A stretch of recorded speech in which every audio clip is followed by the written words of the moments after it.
My name's Peter. I'm the program director here at Amplify. And this discussion today that we're having is part of a program called Alternate Currents, like Andy said. And it's designed really to take sort of national and international issues in the arts and bring them down to a local level to contextualize and relate them more concretely to stuff that's happening here in Omaha. So today we're talking about urban development, and specifically how urban development kind of shapes civic culture, shapes creative culture in our city. And we have three great panelists. We're really lucky to have these three with us today to help us unpack some of those issues. The first of whom, down at that end of the table, is Manny Cook, who's a creative placemaker and urban planner, who's focused on creating vibrant places and more livable built environments. He works with local artists, grassroots organizations to present events, exhibits, and creative placemaking projects. Most recently, his placemaking projects have included The Study that used a vacant space on 24th and Burdett to host a number of creative events, and ended up being kind of like an artist collaborative, right? Yeah. Yeah. And he's also a neighborhood planner for the City of Omaha Planning Department, where he specializes in planning for people-oriented, humanly scaled development projects and developing corridor strategies for the neighborhood planning section. Next to Manny, we have Megan Lutz, who works at Alley Pointer Maquetto Architecture. Good job on the name. Thank you. She is a partner there and possesses a comprehensive knowledge of all aspects of the design process, from master planning through building construction. She draws from a range of project and research experiences, including her time as a Fulbright Scholar at the Center for Public Space Research in Copenhagen. With a passion for Omaha, she takes particular interest in the revitalization of its central neighborhoods through thoughtful and strategic approaches to urban design, planning, and architecture. Next to Megan, we have Amy Nelson, who is a member of Finding a Voice, a community partnership organization sponsored by the Sienna Francis House. She's also has been a mentor in Jocelyn's Kemp Bellows mentoring program. In 2015, she received the Midlands Mentoring Partnership Mentor of the Year Award. She also has an artistic practice of her own, exhibits widely, nationally, and internationally, and teaches classes at Creighton that focus on ceramics and civic engagement. Yes. Yeah. So we're really thankful that you all are here with us today to spend a little time. And I thought that we'd kind of start out, first of all, by talking about some of the ways in which Omaha's built environment has evolved over the past 50 years or so. There have been some controversial decisions made in the past, specifically tied to planning and urban development, that have kind of affected the way our civic culture and also our creative culture has taken shape here. Jobbers Canyon comes to mind, cutting North Omaha off from downtown by that 16th Street corridor comes to mind. I wondered if each of you could talk a little bit about some of those planning decisions, how you view them, how that history has kind of affected the way that civic life in Omaha has changed, and creative life in Omaha has changed. Manny, would you like to start? Sure. Can everyone hear, or should I move it? Mike, please. Mike, please. Mike, please. All right, is this a little bit better? Yeah. Okay. Well, I'll just have to. Yeah. Yeah. Oh, yeah. So it's just for show. Yeah. Yeah. All right. So I think maybe there's a lot of things that obviously impacted, how creativity and how culture functions within the city, but especially I would say the suburbanization of Omaha, right? So you lost a lot, your population density decreased, right? And so your opportunities for interaction decreased. You don't have as many public spaces and places for people to meet, so that really diminishes those opportunities, opportunities for, just conversations or people to meet on the streets. Those were diminished over 50 years. And I mean, you talk about the 16th Street Hotel, which is, it's a giant hotel in the middle of the street. They cut off parts of North Omaha, but you can't also overlook redlining, right? Mm-hmm. So you have those two processes, redlining and suburbanization, happening at the same time. So not only did you diminish like the quality of the built environment generally, but you also segregated people, right? So that also had a huge impact on cultural life. So I think that those are probably the two main things. Of course, Jobbers Canyon is a huge loss, but I think those are the larger factors that have impacted how Omaha functions. Interesting. I think that was in line kind of with some of the thoughts I had on this question, which was that understanding that cities are incredibly complicated ecosystems with a lot of networks and a lot of systems, both social, cultural, and just systematic and infrastructural. And so of that, Jobbers Canyon and 16th Street are bad, but of Highway 75 being cut through North Omaha, I think a lot of things, that's the Robert Moses era of community planning, where it's like, put in a highway, tear things down, let's do towers in a park. And that cutting Highway 75 through North Omaha bisected two neighborhoods that didn't used to be two neighborhoods. So kids lived on one side, grandparents lived on the other. So it literally divided social networks and familial networks that was incredibly detrimental to an already isolated and underserved population in Omaha. And so the thing is, there were people at that time that thought that was a great idea. They're like, this is the future, we're gonna do this. This is what cities of the future look like. And now we're experiencing, or the cities learning that they need to contract again. They need to get back to what Manny's already talked about, which is that literal connectivity and social connectivity. And so it's trying to undo all of those things that we've done poorly, but also trying to be cognizant of the fact that we may not know the best solution either. So being really careful with how we do implement future interventions within the city, because one small change in one spot where you never see it has a ripple effect where it can affect everything in the city in an unexpected way. So it's complicated, I guess is the Sure. answer. But you find that planners and developers are taking a more sensitive approach, a more context-sensitive approach to urban development? I think what's happened, and this isn't universal, and I'll completely qualify this to say that I don't do a ton of work in West Omaha, and so I know that suburbanization is still happening. It's alive and well in Omaha, but there's been an interest. I think sometimes when you do something really poorly for an extended amount of time, you start to figure out it doesn't work. And so developers are realizing there's value in the urban core, there's value in density.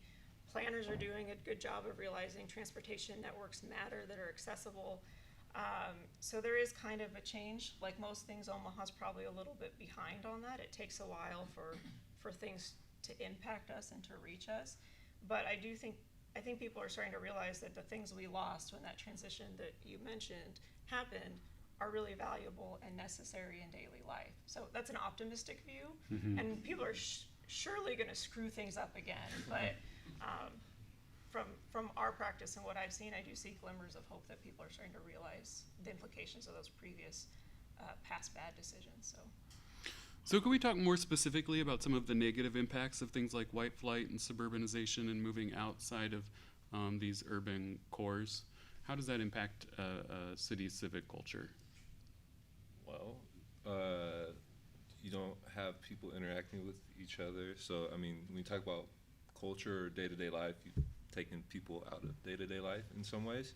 And then I think just economically took all the money out of the city, right? And then the businesses followed. So it just impacted people's lives negatively. So I think that's one way. One thing I've noticed, and I think, Manny, maybe you kind of hit on this in a little bit, it seems like Omaha's a city that's been built for the car. It seems like we have a lack of public spaces, especially public squares where people can get together, where public assembly is possible, right? And if there aren't public spaces where that kind of public assembly is visible, then how does that affect people's right and ability to protest? How does it affect people's ability to get together and talk about issues that touch our lives in an important way and develop responses, policy-oriented responses to those problems? I have an anecdote I'll share. Yeah, please. I went to this was like 10 years ago, so it was a while ago, but I'm guessing this hasn't changed much, but they're a white PE round table thing where they had a bunch of different groups and you went from table to table and you talked about different topics. And one of the tables was, what's your favorite public space in Omaha? And it's a bunch of people, like you show up and there were like 200 people in a ballroom at the Holiday Inn on 72nd Street. And so and we're Nebraskans, so we don't like to talk or we don't like to be the first one to talk. So as to sort of seed the conversation, they said, well, like for example, Countryside Village, Village Point, Exarban, maybe it wasn't Exarban because maybe Exarban wasn't even done at that point, but like of the entire list, the Old Market was the only one that was listed that was actually contains literal public spaces in terms of streets and right-of-ways and sidewalks. And so I think that's really telling in terms of when we talk about sort of civil liberties and protesting, like the Main Street at Village Point is not a street. That is not a public space. Right. But that's kind of the bulk of what we have. I mean, in terms of when you take that list, that's what people identified as public space in Omaha, and that's a big problem in terms of all those things that you mentioned in terms of right to protest and all of that. Mm-hmm. So when I was, this is also sort of anecdotal, but when I was sort of thinking about the topics for today and what is my past in Omaha and how is my, like as a maker, how has my like studio environment changed, or how's my studio practice changed depending on what I had access to, and I also thought that now I probably spend about 90 to 95% of my time in about a 4-mile radius of my house. Mm-hmm. And I have sort of strategically done it in that way. I live close to my job. I live close to the places that I like to involve myself with. I am a terrible consumer. So like the public spaces, like Village Point, Yeah, I'm like, they're relevant, what? yeah. Might as well go to Lincoln.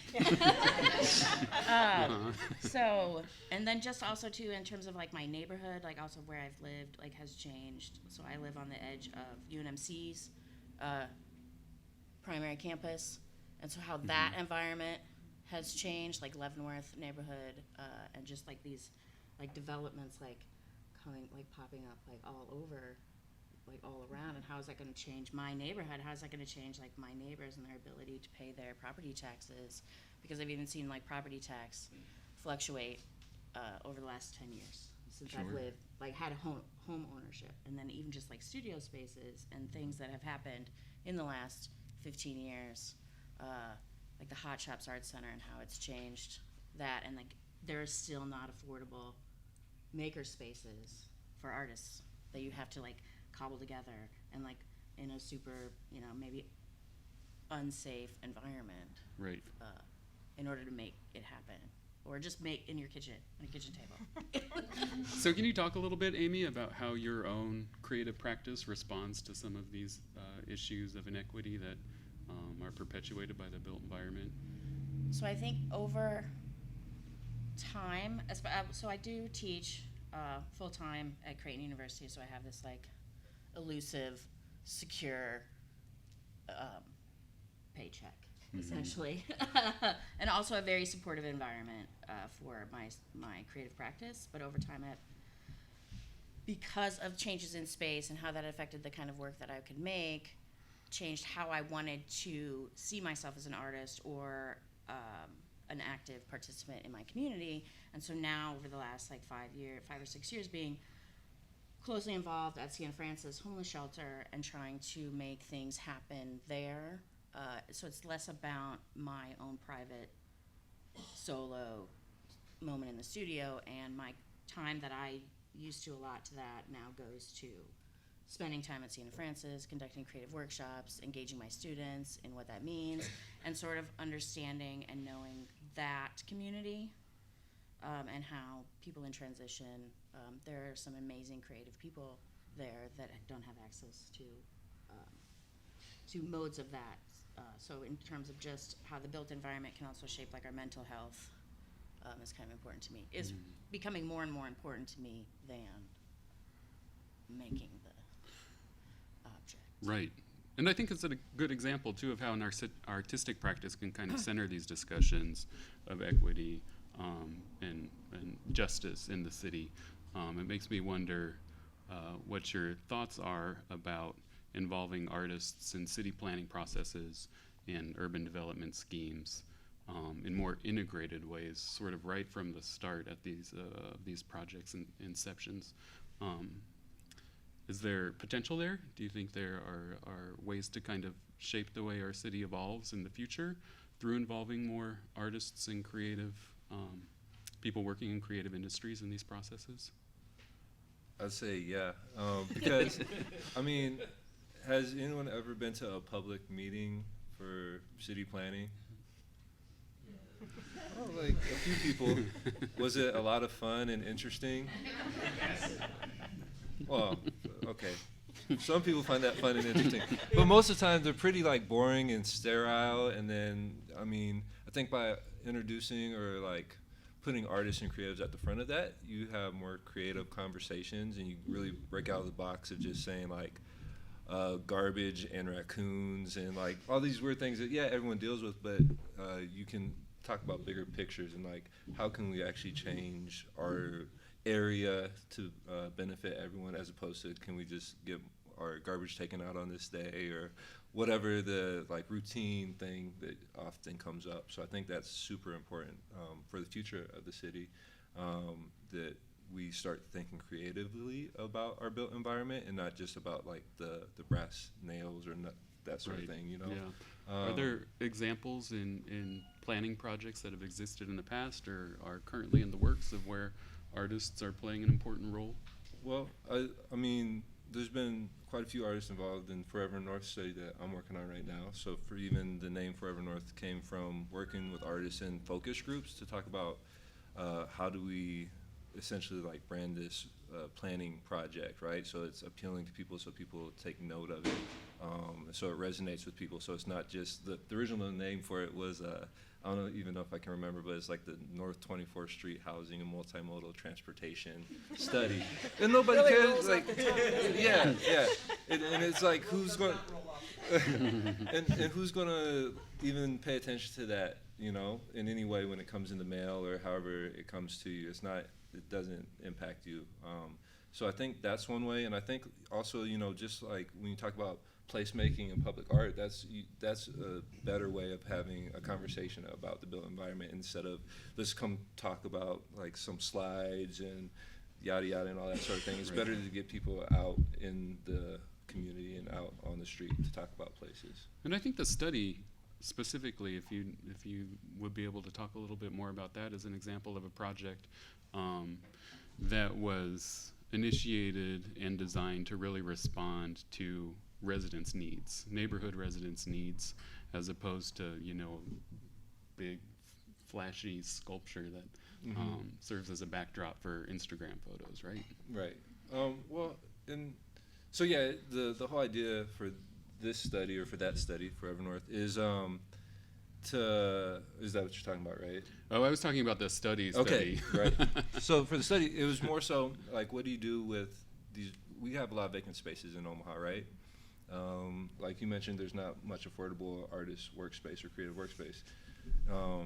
It's basically based off of the model that they use in Amsterdam, right? Like they have vacant warehouses, buildings, old office buildings, whatever it is. And instead of saying, oh, we'll just let them sit vacant and have nothing happening, they basically set up a program where they take artists and they say, here's your workspace, right? And so not only is that beneficial to the artists and the creatives and the small businesses, but it's good for the community and the neighborhoods too, because there's something happening now. There's things to do and things to see and activity, as opposed to just vacant boarded up buildings. So the idea was basically to model that in a it turned out different than what it is in Amsterdam, of course, because it wasn't live workspace. It was just, and they were mostly commercial buildings, so that made how things happen a little bit different. But yeah, it's basically that. It wasn't art as far as a sculpture, but it was like providing space and the ability to do things. And then public programming came from that. So, yeah. Mm-hmm. So affordable housing is something that's come up a couple of times already, and I think that's an issue that a lot of people in creative fields grapple with and have a hard time with. Are there examples of development projects in Omaha that you can think of that integrate affordable housing for artists in multi-use spaces? I don't have a lot of great examples. I'll say there's we had the fun of working on Arts Block, which is in Council Bluffs, which is I mean, you guys are more familiar with it probably than I am. We had the joy of working with them for a brief period, but Sorry, can you speak up oh, just a little bit? sure. We worked with Arts Block or with Art Space in Council Bluffs to develop Arts Block, which was an existing building on the south end of sort of downtown Council Bluffs. It's where the new Performing Arts Center is being built next to that. That project was probably done 10 to 15 years ago. So a lot of times it's a slow play. So that project was kind of an independent project. There were some other nonprofit groups that were adjacent to it.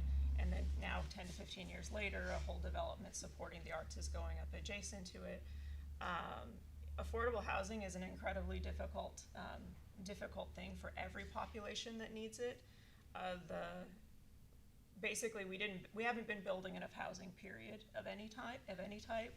The affordable housing crisis is based on the fact that we don't have enough housing, because the best affordable housing is housing that was built 20 years ago. So it can you can build a new development that charges market rate rents, but more housing comes online to supplant that. So you get these diverse neighborhoods with a lot of different economic diversity within them. But we don't have enough housing, basically, is the problem. And so the cost of housing is really high. I looked up the statistic of, Omaha always lands back on this, it's really cheap to live here. But that's changing. We are moving up the scale in terms of how expensive it is to live here. And so rents are a big part of that. Rents are going up, and there's subsidized affordable housing. There are a number of mechanisms to try to get affordable housing online, but they're really small Band-Aids on a really big problem. And so that's not an answer. That's just an outline of the problem, and I don't know what the solution is, but really long term, the solution is just build a lot more housing. We just need a lot of housing to come online so that the market isn't so tapped out, basically. Do you see that happening anytime soon? Well, and so I'll tie back on to what these guys have said too. I completely relate to the 4-mile radius piece. Every year, my radius in Omaha gets smaller and smaller and smaller.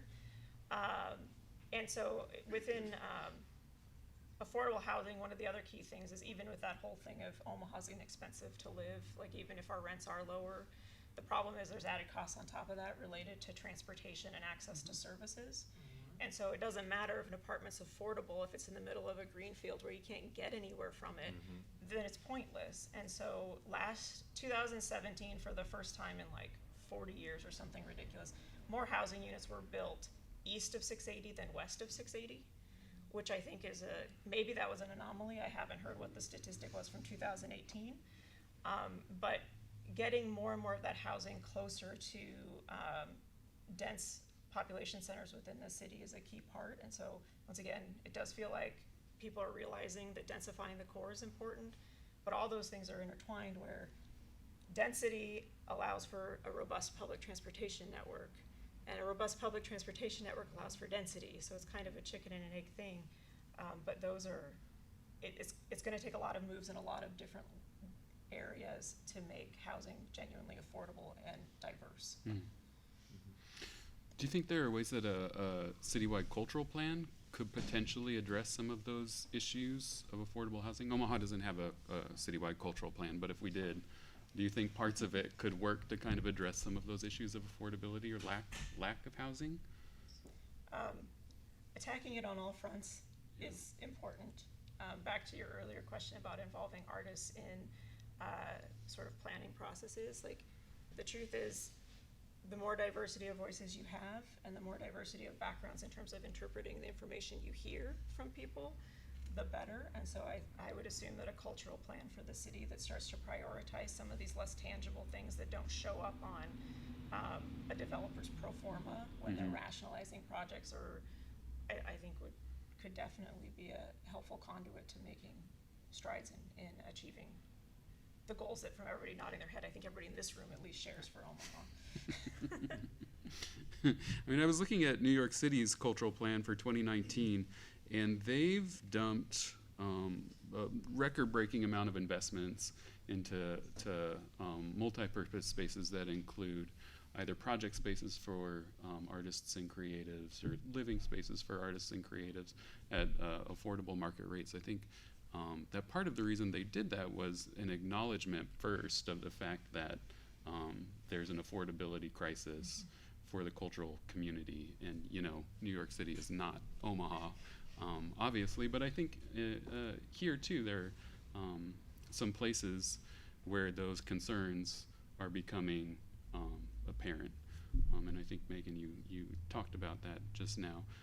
Amy, I'm wondering if you've seen in your either teaching practice or your creative practice working with people at Sienna Francis House, if some of those concerns have kind of risen to the surface, and if you've thought of ways through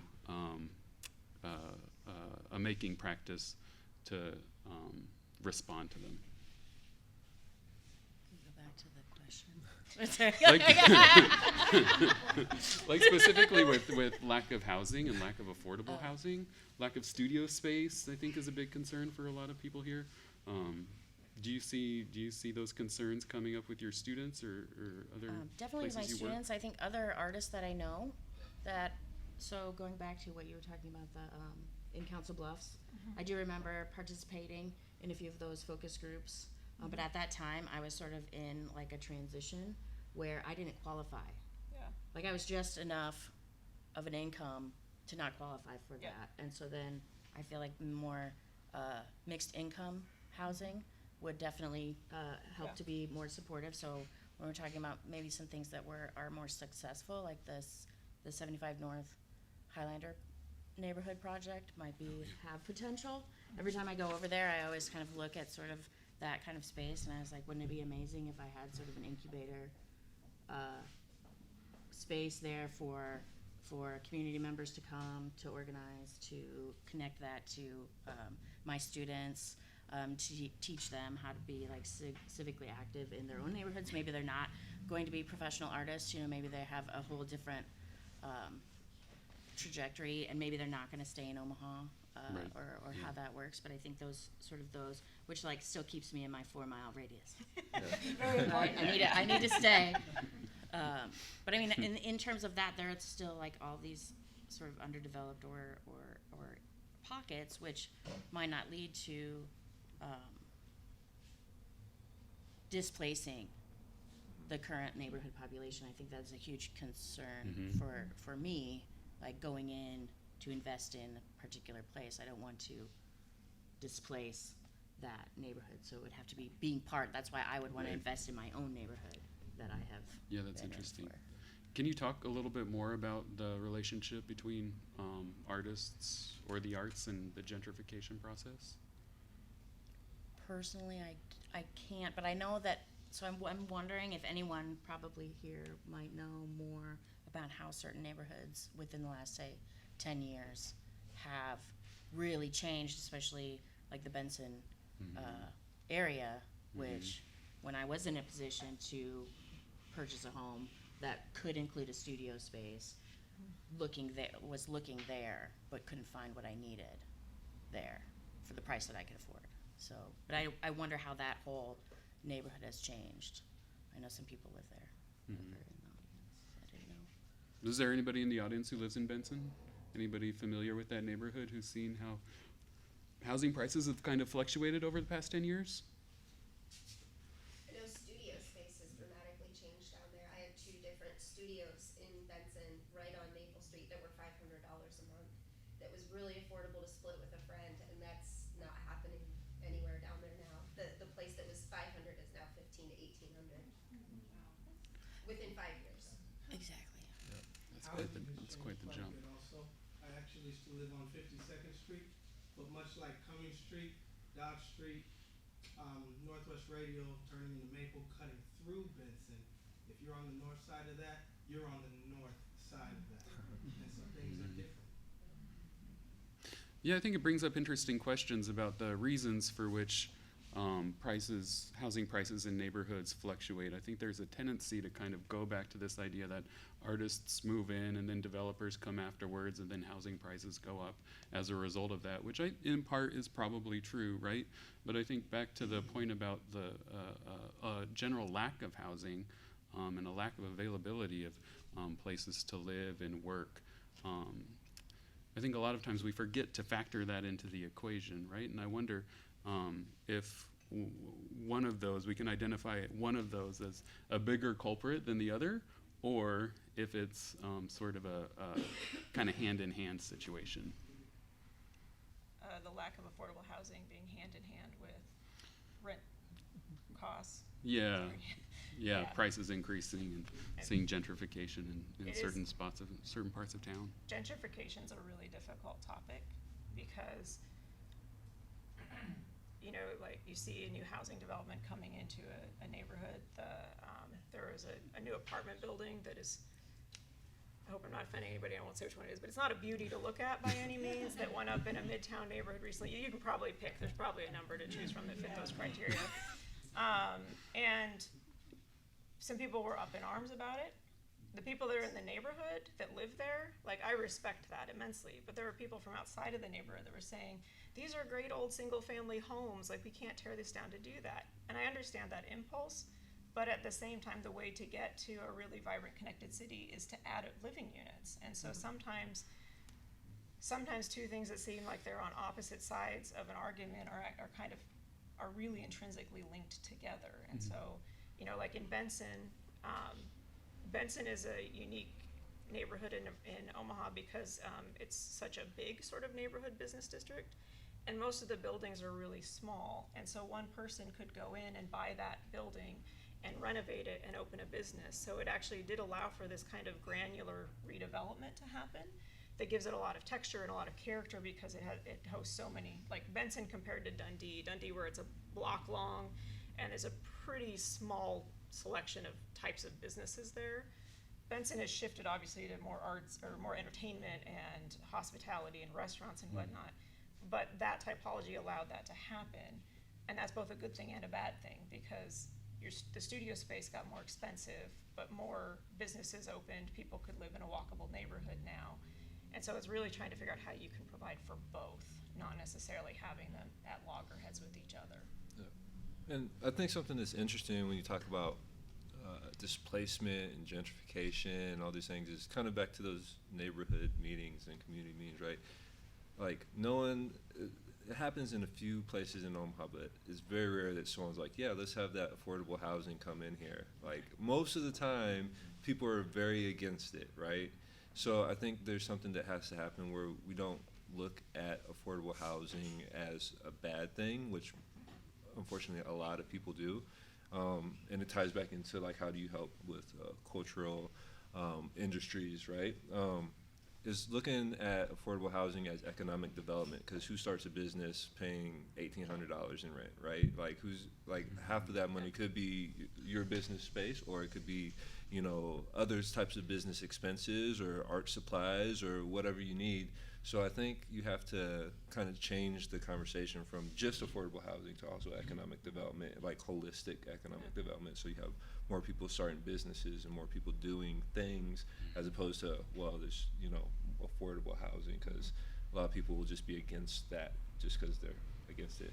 I would say, so Omaha benefits immensely from a really strong philanthropic community, and it's a blessing, but in some ways it's also a curse, because some of those things that should live in civic life, like ideally Omaha as a city would be able to publicly fund through tax dollars, through input from the community, a great civic public space, green space downtown.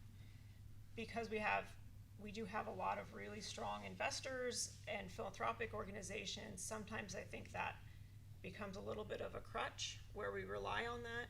And people see that it works, and so they say, like, oh, well, we've got people with money that'll come in and pay for that for us. We don't have to raise taxes, we don't have to do that. But with that comes the strings that are attached to it. That's where you get a Chihuly sculpture in a hospital, whoever brought that up. That's because that is a very limited perspective from the people who are paying for it, who are saying, they're gonna swoop in and say, we need to do this project. And so it's a difficult balance, and it's holistically looking at the system, because we still need those philanthropic organizations. They do some great work in Omaha. It's just, how do we make it a more equal footing on the civic side to balance with that to make sure that the developments and the things that are coming from that are responsive to the city that it's supposed to be serving. How do we do that? That is such a good question. Could we hear from each of you, and if anybody has input in the audience to add, that would also be great. But I'm interested, again, in circling back to this idea of adjusting the status quo and thinking about ways that we can help change practices that have been in place related to urban development and planning for a lot of years here in Omaha. And what we can do as individuals to advocate for policy that would shift those in a way that emphasizes more participation in civic life. Well, that's a hard question to end on. I think it's kind of, it does circle back around, because like, how do you get more people involved in the conversation, right? Or how do you make it appealing for people to be involved in conversations that impact development? So like, if all of you came like this to a meeting about, let's say it's a redevelopment of a historic district or something like that, you'd get a lot more done. But what in fact happens is there's only like 5 people, and they're all upset about something else in their personal life already, and then no one gets anything done, right? Go off tangents. Yeah, they go off on tangents all the time. So I think it's kind of just paying more attention to like what's going on, or trying to find like specific areas of the city that you're interested in maybe, and then trying to get involved in those places. And maybe as organizations, if we focused on specific areas, that would help too. But that's all I got, is just ideas like that. So Showing up. yeah, Mhm. showing up basically. So maybe Yeah, it's a cart both, before the I don't horse know. situation if we're talking about developing more civically minded, a more civically minded city. Maybe people got to show up first. Yeah. I was just sort of recapping what Manny said. Maybe we have to show up for ourselves first when it comes to developing a better city, as opposed to like letting our institutions do it for us. Right. How does the city or how has the city directly supported the arts? Like city government? I mean, I'm What sure. are the programs, specifics? I don't know, man. I don't know off the top of my head. I'd have to go look that up. So you should email me, and I'll look into it. Improvement fund, like increase the improvement fund. Mhm. Maybe what's happening already, fortify that, or see it as a foundation. Mm-hmm. And I was gonna say Yeah. too, like you're working on arts related things as an employee of the city, Mm-hmm. of the planning department. City of Minneapolis and St. Paul has a program where they're integrating artists into redevelopment plans for neighborhoods, or revitalization plans for neighborhoods. I think most people in city government and in Omaha at large probably have never even thought about what the benefits and power of that are, of why it would make sense. So, starting to aggregate the information, like one of the articles you so graciously shared before this talked about how do you start applying metrics to the benefit of having arts involvement and whatnot.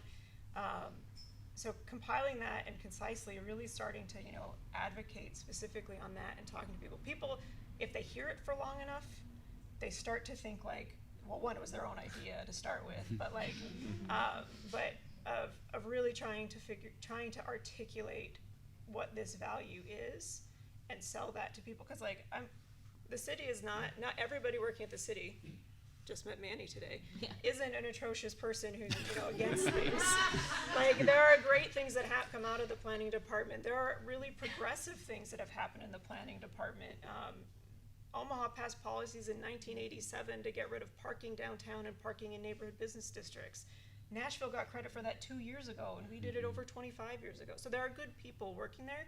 They just need to be aware of the benefits of the things that we talked about today. And so really just, it's not gonna happen all at once, but incrementally kind of chipping away and building at that. Aggregate the Yes, information. yes, yeah. And then I would like to go back to what you were talking about, which is, no, not Todd, you, I don't know your name. The painter with the welder. that fact that we can focus on, as artists in the community, what are our assets? What can we offer to each other in ways that can kind of either sidestep or showcase that, like, I have certain things that I can pay forward to someone else. So maybe I can lay tile like nobody's business, but you know what I mean? So being able but sort of this, like, more of sort of a trading culture, barter system that can kind of help alleviate some of these sort of overhead costs that we've been trying to absorb for ourselves. Like, if I am in a position to be able to purchase property, that I can help start some sort of thing, but I can't do it all. And so just like bonding together in terms of also like financial planning and being connected to people that can help build a solid business plan model in terms of how can I engage with the city, how can I engage with educational institutions and things like that I think would really help. So I think that's a really good place to leave it, and I'd like to thank you three for spending your time with us, and thank you all for spending your time with us today.